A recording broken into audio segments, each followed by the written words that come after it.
This is Monster Hunter Tri from Capcom for the Nintendo Wii. What's the only thing better than palling around and making friends with a bunch of monsters? Hunting those bitches down and eating them.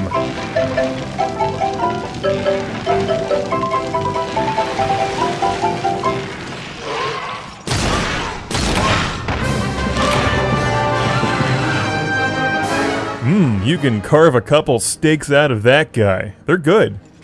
Rub in some Montreal steak seasoning. They're gamey. They taste like a cross between venison and frog. Monster.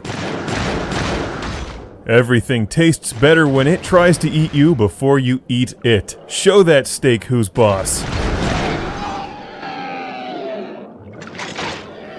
In Monster Hunter Tri, no question, this is one of the best games on the Nintendo Wii.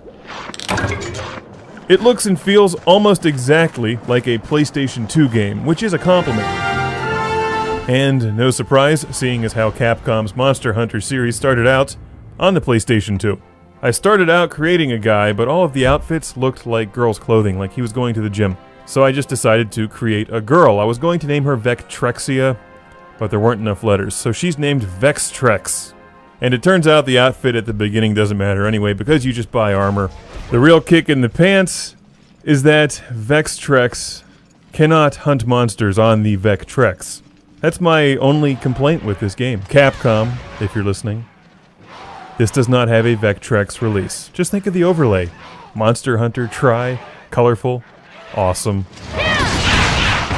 This is a Nintendo Wii exclusive and really a terrific game all around. It's a giant action-adventure role-playing game with multiplayer, an in-depth single-player campaign, lots to do. This game is just enormous. And most importantly, it's fun. Sometimes RPGs can be a bit more about just killing time or going through some deep plot, or like I'm stuck in the Fade for 12 hours. As much as I enjoy adventure RPGs, this is not a Lord of the Rings or Final Fantasy knockoff. It has its own thing, and that's cool. I don't know that Monster Hunter Tri is technically an RPG, but in some ways it feels like it. You go off on quests or missions, slay monsters, or collect things, and in the process you're saving a village, bringing it back to life.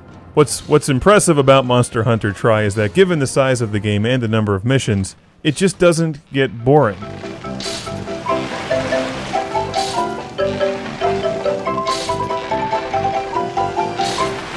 On the other hand, it's not a quick pick-up-and-play game either. This is one that takes some time, and it will take several hours before you even get into the game.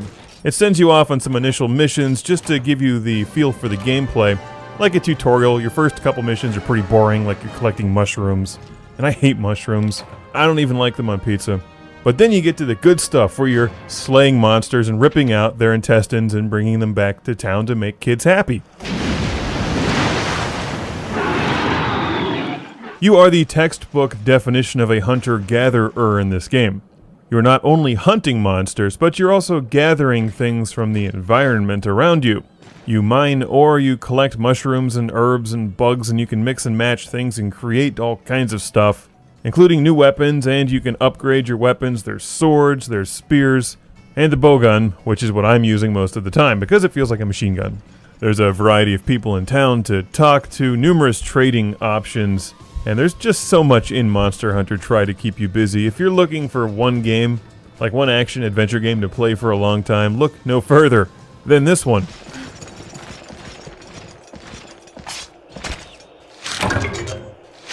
As you play through Monster Hunter Tri, the missions obviously become more challenging, and you open up new environments, which are fairly large, but they're compartmentalized. You can see the map on the top right of the screen. You run to the end of the environment, and there's a short loading screen, and then it puts you into the next part. The next section of whatever land you're in. So it's not a totally open world game, but it does feel like you're going somewhere. As I'm running through the desert level, and some of these screens, the character is actually losing health because it's so damned hot. There's tons of items that you can take with you, and I thought it was cool that you killed monsters and just threw them on a barbecue in the field to regain some of your stamina. I guess it is a bit odd at times when you're standing in the monster as you're cutting it open. but that's just how badass you are. This game is badass. It really is. And you don't have to apply for any stupid license. You just go out and hunt. As if there's not enough to keep you busy in the single-player campaign, which is crazy because there's more than enough to keep you busy, they even give you multiplayer. But wait, there's more. And we're watching it here. See? These aren't the monster hunters you're looking for. I like the sense of the open world community they give you here at the initial cutscene. Selecting servers and games works fairly well. The online is pretty slick, and you earn a Monster Hunter rank as you play. You can go on quests with other people, real human beings, fight in the arena, and spend additional time enjoying Monster Hunter Tri. This is one game where they definitely do not shortchange you. Monster Hunter Tri is worth every penny if you enjoy this kind of game. Watch my review of the Wii Classic Controller Pro to see that controller in action. I recommend it for use in this game, but if you don't have a classic controller, the Wii Nunchuck and regular controller will also work. Monster Hunter Tri. Try it now.